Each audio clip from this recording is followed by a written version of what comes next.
जी अस्सलाम वालेकुम, welcome to the law wits. I hope you all are doing fine. अपनी public international law की आज की वीडियो में हम लॉ ऑफ एक्सट्रैडिशन को डिस्कस करेंगे। आज की वीडियो में हम ये देखेंगे कि एक्सट्रैडिशन से क्या मुराद है और इसकी कुछ डेफिनेशंस को डिस्कस करने के बाद हम दो एस्पेक्ट्स को डिस्कस करेंगे एक्सट्रैडिशन के। एक तरफ हम ये देखेंगे कि अगर एक स्टेट की टेरिटरी के अंदर जो है क्राइम हो जाता है और क्राइम करने के बाद जो है वो एक्सट्रैडिशन का जो डॉक्ट्राइन है उसको किस तरीके से एक्सरसाइज कर सकती है या नहीं कर सकती, ठीक है। और दूसरी तरफ हम ये देखेंगे कि अगर जो है एक ऐसा क्राइम होता है जो कि एक स्टेट की टेरिटरी के अंदर नहीं बल्कि किसी और मुल्क में होता है, तो ऐसी सूरत में भी एक्सट्रैडिशन पॉसिबल है या नहीं है, ठीक है, और वह किस तरीके से होती है। इन दो एस्पेक्ट्स को डिस्कस करने के बाद जो है हम फर्दर प्रोसीड करेंगे और ये देखेंगे कि एक्सट्रैडिशन करते वक्त जो है जो स्टेट्स होती हैं हमारी वो किन किन फैक्टर्स को कंसिडर करती हैं, ऐसे कौन से प्रिंसिपल्स होते हैं जिनको देखा जाता है और उसके बाद जो है एक्सट्रैडिशन अलाउ की जाती है। इन दी एंड जो है हम कंक्लूड इस तरीके से करेंगे कि पाकिस्तान के स्टेटस क्या है लॉ ऑफ एक्सट्रैडिशन की नज़र में। तो चलिए आज की वीडियो को स्टार्ट करते हैं। सबसे पहले तो ये कि एक्सट्रैडिशन से क्या मुराद है। एक्सट्रैडिशन जो टर्म है वो एक फ्रेंच ओरिजिन रखती है। इसको ड्राइव किया जाता है एक फ्रेंच टर्म एक्स्ट्राडिशो से। एक्स्ट्राडिशो जो है जो कि एक फ्रेंच टर्म है वो दो आपके वर्ड्स के ऊपर कंपोजिट है, एक एक्स दूसरा है ट्रेडिशो।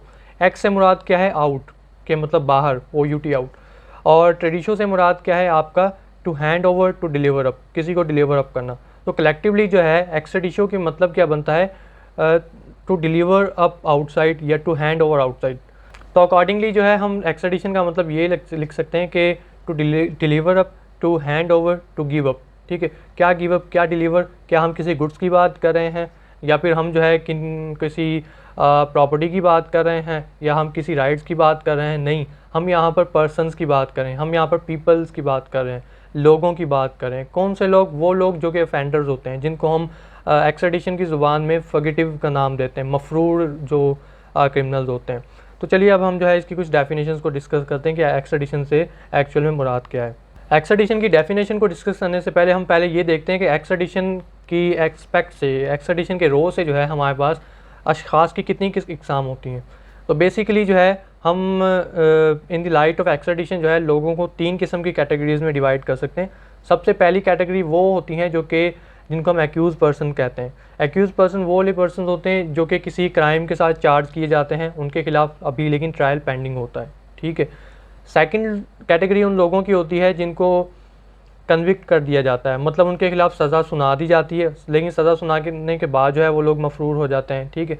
तीसरी कैटेगरी उन लोगों की होती है जिनका ट्रायल जो है इन एब्सेंशिया होता है, मतलब उनकी एब्सेंशन में ही एब्सेंस में ही उनका ट्रायल होता है, उनकी एब्सेंस में ही उनको सज़ा मिल जाती है लेकिन वो जो है उस स्टेट की टेरिटरी के अंदर नहीं होते। तो ये तीन काइंड्स हमारे पास होती हैं। एक वो लोग जो कि अभी अंडर ट्रायल होते हैं, सेकेंडली वो जो कि कन्विक्टेड होते हैं, थर्डली वो जिनका ट्रायल जो है इन एब्सेंशिया करके उनको सज़ा दे दी जाती है, ठीक है। तो ये तीन कैटेगरीज़ के लोग हमारे पास होते हैं एक्सट्रैडिशन लॉ के अंदर। एक्सट्रैडिशन अब है कि एक्चुअल में एक्सट्रैडिशन एक ऐसा प्रोसेस होता है जिसके ज़रिए एक स्टेट रिक्वेस्ट करती है दूसरी स्टेट को कि एक जो स्पेसिफिक शख्स है या एक से ज़्यादा अशख़ास हैं जो कि या तो एक्यूज़ हैं, एक्यूज़ मतलब उनका ट्रायल जो है वो रिक्वेस्टिंग स्टेट की टेरिटरी के अंदर चल रहा है अभी तक, या फिर जो है वो लोग कन्विक्टेड हो चुके हैं रिक्वेस्टिंग स्टेट की टेरिटरी के अंदर, उनकी कोर्ट्स ने उनको कन्विक्ट कर दिए, या फिर वो लोग जो है उनका ट्रायल इन एब्सेंशिया हो चुका है, उनको सज़ा मिल चुकी है रिक्वेस्टिंग स्टेट के अंदर। तो ऐसी सूरत में एक स्टेट क्या कहती है, रिक्वेस्ट करती है दूसरी स्टेट को कि ये जो स्पेसिफिक बंदा है या शख्स है या अशख़ास हैं, इनकी जो डिलीवरी है या इनको जो है हमें सरेंडर किया जाए। क्यों?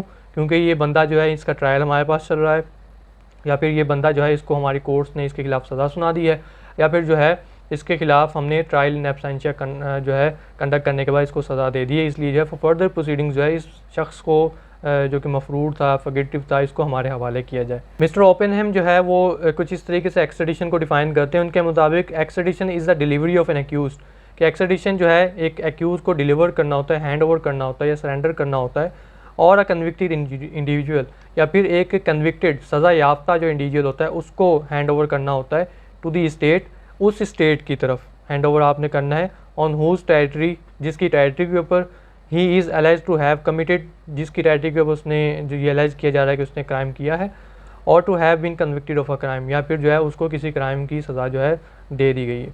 तो इट्स वेरी सिंपल कि एक स्टेट जो है उसकी टेरिटरी के अंदर क्राइम होता है, ठीक है, या फिर उसकी टेरिटरी के अंदर जो है एक पर्सन जो है उसके खिलाफ मुकदमा दाखिल होता है, लेकिन वो शख्स क्या करता है, वो उस टेरिटरी से फ़रार हो जाता है, स्टेट से बाहर चला जाता है, किसी और कंट्री में जाकर पनाह ले लेता है।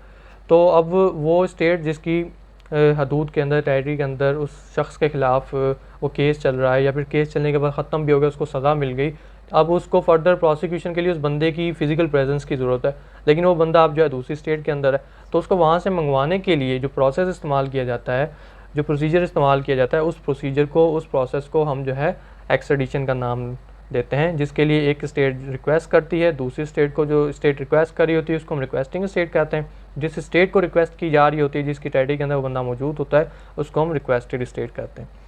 तो अब हम ये देखते हैं, दो एस्पेक्ट्स देखेंगे हम एक्स्ट्राडिशन के, कि वो वाले केसेस जहाँ पर एक स्टेट की टेरिटरी के अंदर क्राइम कमिट हो जाए, उन केसेस में एक्स्ट्राडिशन कैसे होती है और क्या पॉसिबल है या नहीं है, और वो वाले केसेस जहाँ पर एक्स्ट्राडिशन, जहाँ पर कोई ऐसा ऑफेंस है जो कि उस स्टेट की टेरिटरी के अंदर नहीं किया गया था, किसी आउटसाइड टेरिटरी में ही हुआ था, लेकिन उसका मुकदमा जो है उस स्टेट के अंदर दाखिल हो गया, अब उस स्टेट को जो है ज़रूरत है उस बंदे की, तो क्या वो रिक्वेस्ट कर सकती है एक्स्ट्राडिशन के लिए? अगर कर सकती है तो उसके क्या प्रोसीजर होता है हमारे पास।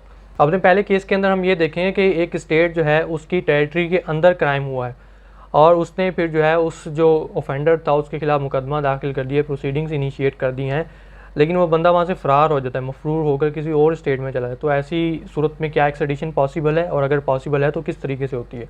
पहले केस में हम ये चीज़ डिस्कस करेंगे, ठीक है।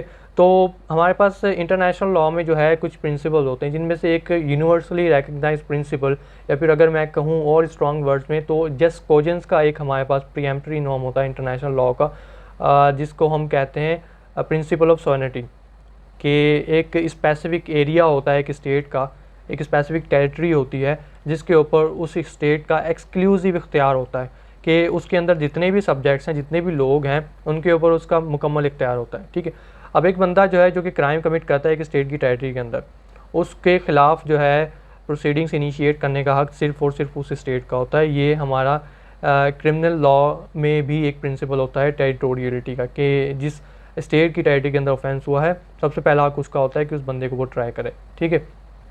तो अब एक बंदा जो है एक स्टेट के अंदर जो है क्राइम कमिट कर देता है, और क्राइम कमिट करने के बाद उसके ख़िलाफ़ प्रोसीडिंग्स जो हैं वो चल रही हैं, वो बेल वगैरह लेकर बाहर आ गया, लेकिन बेल लेने के बाद क्या किया उसने कि वो फ़रार हो गया कंट्री से, आउटसाइड दी कंट्री चला गया। फॉर एग्जाम्पल पाकिस्तान में उसके खिलाफ प्रोसीडिंग्स चल रही हैं, वो चला गया इंडिया, यूके चला गया, यूएसए चला गया, यूएई चला गया, किसी दूसरी टेरिटरी के अंदर चला गया। अब जो है उसके खिलाफ पाकिस्तान में ट्रायल चल रहा है, एक केस तो हमारे पास ये हो गया, या फिर ट्रायल चलते चलते जो है उसको सज़ा मिल गई, दूसरा केस ये हो गया, या फिर जो है उसके खिलाफ ट्रायल इन एब्सेंशिया हुआ, उसकी एब्सेंस में ही मुकदमा दाखिल हुआ, एब्सेंस में उसको सज़ा भी मिल गई, ट्रायल इन एब्सेंशिया हो गया वहाँ पर। तो ऐसी सूरत में क्या होगा कि जो पाकिस्तान की स्टेट है वो रिक्वेस्ट करेगी दूसरी स्टेट को, जिसकी स्टेट में उस बंदे ने जाकर पनाह ली हुई है, उस फगेटिव ने, ठीक है।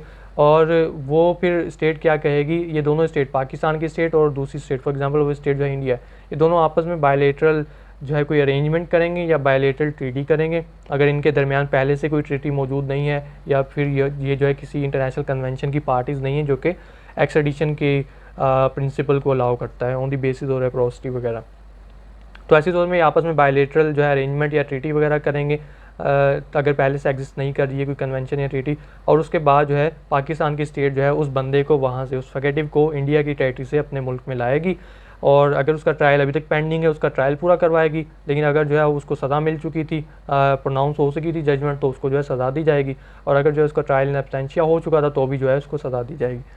अब हम जो है अपना डिस्कस करते हैं दूसरा केस, कि ये कुछ ऐसा केस है जिसमें आपका जो ऑफेंडर था उसने ऑफेंस एक स्टेट की टेरिटरी के अंदर नहीं किया बल्कि आउटसाइड दी टेरिटरी किया, ठीक है। तो क्या ऐसी सूरत में एक्स्ट्राडिशन पॉसिबल है हमारे पास? जी बिल्कुल पॉसिबल है। हमारे पास जो है टेरिटोरियल, जो एक तो प्रिंसिपल होता है, एक होता है extra territorial principle. Extra territorial principle जो है वो दो सूरतों में जो है एक्सरसाइज किया जा सकता है। एक तो तब जब इंटरनेशनल लॉ उसकी इजाज़त दे, दूसरा तब जब जो है जिस स्टेट में आप वो प्रिंसिपल, वो लॉ अप्लाई करने जा रहे हैं, वो चीज़ उसकी सहमति दे, कंसेंट दे। फॉर एग्जांपल पाकिस्तान ने एक ऐसा लॉ बनाया है, साइबर लॉ है फॉर एग्जांपल, ठीक है। वो साइबर लॉ ये कहता है कि अगर जो है इवन इंडिया की टेरिटरी के अंदर बैठ कर एक बंदा जो है पाकिस्तान के ख़िलाफ़ ये वाला ऑफेंस करेगा, तो उसको जो है पाकिस्तान के पास इख्तियार होगा कि उसको वो ट्राई कर सकता है। अब ये जो लॉ है इसकी एप्लीकेशन इंडिया की टेरिटरी के ऊपर सिर्फ उसी सूरत में होगी कि या तो इंडिया उसकी इजाज़त दे, और सेकंड केस क्या हो सकता है, इंटरनेशनल लॉज की इजाज़त दें। इनके अलावा जो है जो एक्स्ट्रा टेरिटोरियल एप्लीकेशन होगी पाकिस्तानी लॉज की, वो इंडिया में नहीं हो सकती। क्यों? क्योंकि it will breach the principle of sovereignty of India. क्योंकि इंडिया जिस तरीके से पाकिस्तान की एक सॉवरेनिटी है, पाकिस्तान का इख्तियार है कि वो अपनी टेरिटरी के ऊपर जो है अपनी सॉवरेनिटी एक्सरसाइज करता है, इन द सेम वे जो है इंडिया के पास भी प्रिंसिपल ऑफ सॉवरेनिटी है। उसके पास ये एब्सोल्यूट एक्सक्लूसिव अथॉरिटी है कि अपनी स्टेट के अंदर होने वाले ऑफेंसेस को वो खुद ट्राई करे, कोई और उसको उनके ऊपर क्लेम वगैरह नहीं कर सकता, या फिर उनकी टेरिटरी के अंदर जो है फॉरेन लॉज आकर डिक्टेट नहीं कर सकते, जिस तरीके से मैंने एग्जांपल दी पाकिस्तानी लॉ की। ठीक है, अब हमारे पास ऐसा अगर केस हो जाता है तो क्या पाकिस्तान जो है वो एक्सट्रेडिशन क्लेम कर सकता है? जी बिल्कुल कर सकता है, लेकिन as a matter of right नहीं कर सकता। As a matter of right नहीं कर सकता, क्योंकि जो आपका एक्सट्रेडिशन होता है वो बिल्कुल एक बायलेटरल अरेंजमेंट होती है। ठीक है, उसके लिए कोई हमारे पास कन्वेंशन, कोई इंटरनेशनल लेवल की कन्वेंशन नहीं जो आके जाके हम डिस्कस करेंगे। तो ऐसी सूरत में क्या होगा कि पाकिस्तान के पास वाकई में ऐसे लॉज भी हैं, जैसे पीनल कोड है पाकिस्तान का, उसका सेक्शन 3 और 4 जो है वो एक्स्ट्रा टेरिटोरियल एप्लीकेशन को डील करता है। इसी तरीके से कोई और लॉ बन जाता है और जो है इंडिया इस चीज़ की इजाज़त भी देता है कि हाँ भाई ठीक है, हमारी टेरिटरी में अगर कोई बंदा जो है कोई ऑफेंस कमिट करेगा तो जो है आप उसके ऊपर अपने लॉज को अप्लाई करके उनको ट्राई कर सकते हैं। कल को जो है एक बंदा क्या करता है, वो क्राइम कमिट कर देता है। अब पाकिस्तानी अथॉरिटीज़ क्या करेंगी कि इंडिया को रिक्वेस्ट करेंगी कि ये बंदा है, इसने हमारे जो कंट्री के ख़िलाफ़ जो है ये वाला ऑफेंस किया है जो कि हमारे लॉज के मुताबिक एक ऑफेंस है, आप जो है इसे हमें सरेंडर कर दें, हम जो है इसका या ट्रायल कराएंगे, अगर ट्रायल पेंडिंग है, अगर उसको कन्विक्शन मिल चुकी है तो हम इसको जो है सज़ा देंगे। तो इस तरीके से जो है ये मामलात यहाँ पर होंगे इन दैट केस जहाँ पर इवन ऑफेंस जो है एक स्टेट की टेरिटरी के अंदर नहीं कमिट किया गया। कहने का मकसद है कि वहाँ पर भी एक्सट्रेडिशन आपकी पॉसिबल है, but that is an absolute matter of bilateral arrangement, bilateral treaty, क्योंकि हमारे पास यहाँ पर कोई भी इंटरनेशनल ऑब्लिगेशन एग्जिस्ट नहीं करती है। अब हम ये देखते हैं कि क्या जो है एक्सट्रेडिशन से रिलेटेड कोई यूनिवर्सल नेचर की इंटरनेशनल ऑब्लिगेशन हमारे पास एग्जिस्ट करती है इंटरनेशनल लॉ में।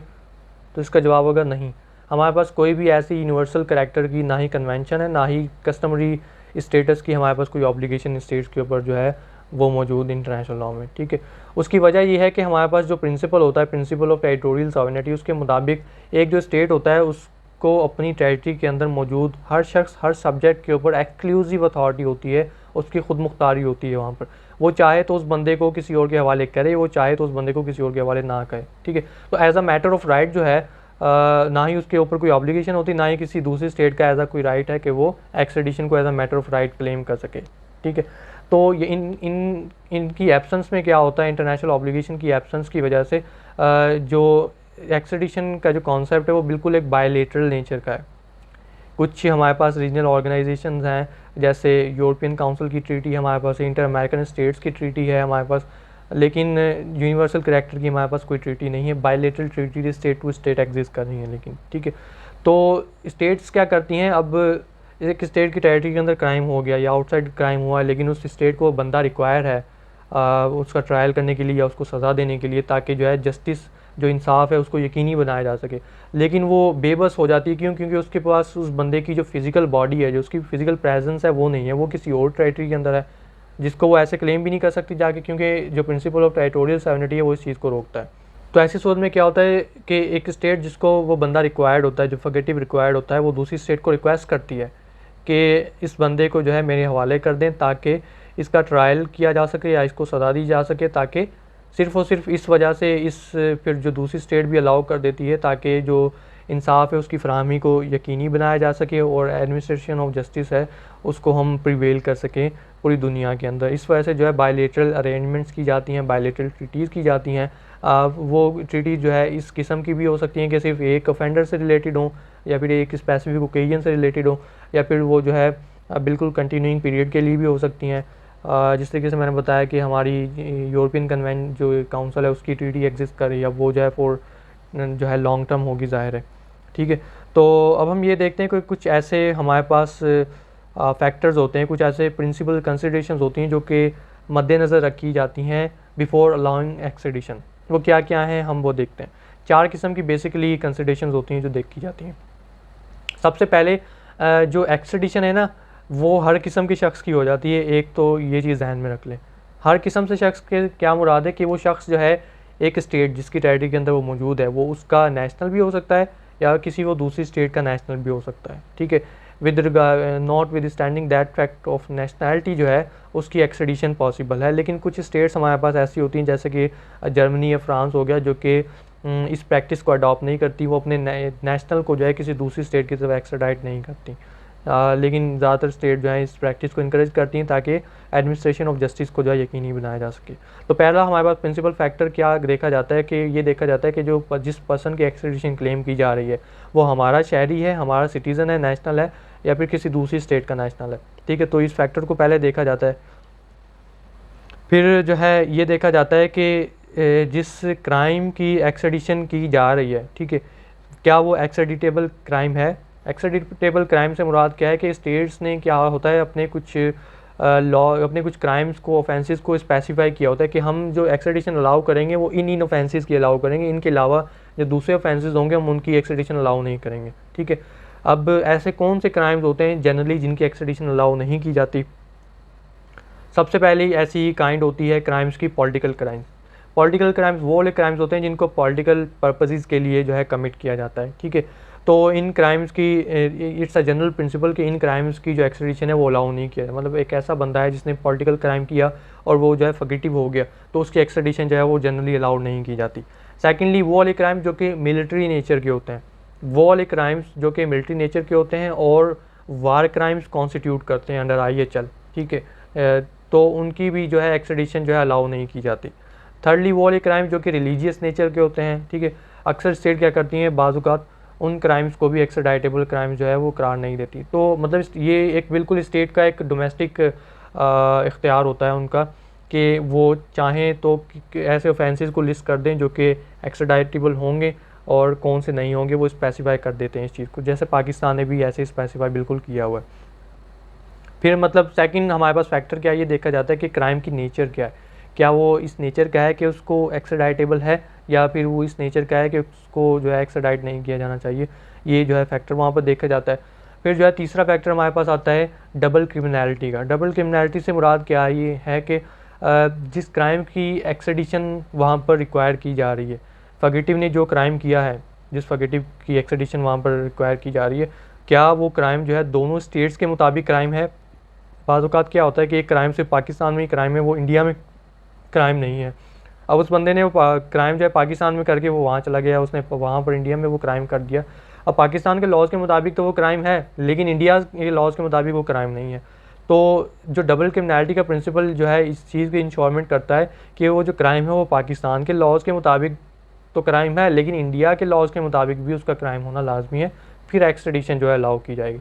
अगर कुछ ऐसा क्राइम है जो कि इंडिया में क्राइम नहीं है but that is a crime इन पाकिस्तान, तो इंडिया जो है उसकी एक्स्ट्रेडिशन को वहाँ पर मना की जा कर सकता है। तो तीसरा फैक्टर ये होता है डबल क्रिमिनलिटी का कि दोनों स्टेट्स के लॉज़ के मुताबिक वो क्राइम होना चाहिए जिसकी एक्स्ट्रेडिशन जो है रिक्वायर की जा रही है। फोर्थ हमारे पास प्रिंसिपल जो फैक्टर होता है कंसिडरेशन के लिए वो ये होता है कि रूल ऑफ स्पेशलिटी। स्पेशलिटी का वर्ड यहाँ पर जहन में रखें कि आपने अगर किसी फगेटिव को रिक्वायर किया है तो उस फगेटिव का आप जो है ट्रायल कंडक्ट करेंगे या उसको सज़ा देंगे सिर्फ़ और सिर्फ उसी क्राइम के लिए देंगे जिस क्राइम के लिए आपने उसकी एक्स्ट्रेडिशन जो है रिक्वायर की थी।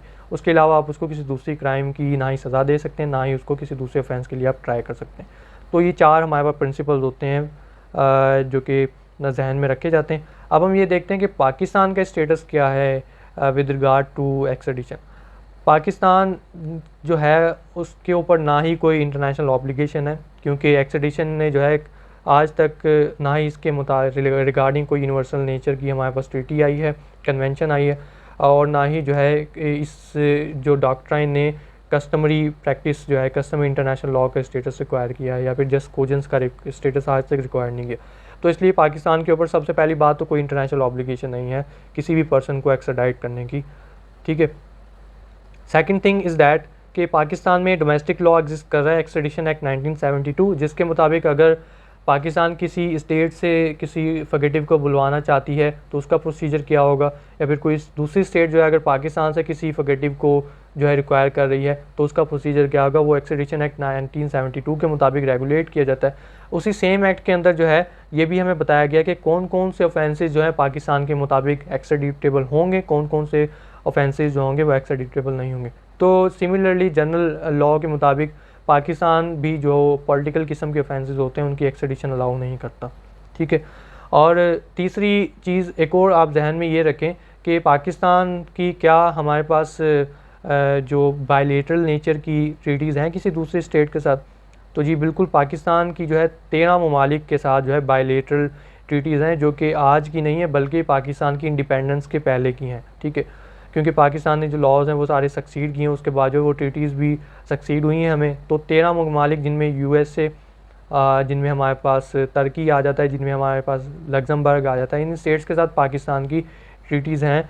और ये वो वाले ममालिक हैं 13 जो कि ऑर्गेनाइजेशन फॉर इकोनॉमिक डेवलपमेंट के मेंबर्स भी हैं, ठीक है। लेकिन उन वो जो ट्रीटीज़ हैं, एक्सट्रेडिशन ट्रीटीज़ हैं, उनका स्कोप बड़ा ही नैरो है। वो जो ट्रीटीज़ हैं वो सिर्फ मनी लॉन्ड्रिंग से रिलेटेड जो ऑफेंसेस हैं ना उनके रिगार्डिंग है, बाकी उनका स्कोप इतना ज़्यादा बड़ा नहीं है। तो इन शॉर्ट जो है हम ये कह सकते हैं कि पाकिस्तान की अगर किसी स्टेट के साथ बायलेटरल ट्रीटी है या अरेंजमेंट है तो वो किसी ऑफेंडर को बुलवा भी सकता है अपने कंट्री में, रिक्वायर भी कर सकता है, और किसी को जो है एक्सट्राडाइट टुवर्ड्स अनदर स्टेट भी कर सकता है। तो ये थी हमारी आज की वीडियो जिसमें हमने ये देखा कि एक्सट्रेडिशन से क्या मुराद है। इसकी हमने एक डेफिनेशन मिस्टर ओपेनहेम के मुताबिक डिस्कस की। हमने 2 केसेस को डिस्कस किया कि अगर एक ऐसा ऑफेंस है जो कि स्टेट की टेरिटरी के अंदर एग्जिस्ट होता है, उस केस में एक्सट्रेडिशन कैसे रिक्वायर होती है, कर भी सकती है, वो नहीं कर सकती। सेकंड केस हमने उसी में ये देखा कि अगर एक ऐसा ऑफेंस है जिसकी कमीशन जो है वो outside the territory of state होती तो क्या उसकी एक्सट्रेडिशन भी वो रिक्वायर कर सकती है या नहीं कर सकती। फिर हमने ये देखा कि ऐसे कौन से 4 प्रिंसिपल फैक्टर्स होते हैं जो कि एक्सट्रेडिशन अलाउ करते वक्त देखे जाते हैं। और इन दी एंड हमने ये देखा कि पाकिस्तान के स्टेटस क्या है विद रिगार्ड टू एक्सट्रेडिशन। तो ये थी हमारी आज की वीडियो। इंशाल्लाह आपसे मुलाकात होगी अपनी नेक्स्ट वीडियो में, तब तक के लिए स्टे ट्यून। थैंक यू, अल्लाह हाफिज़।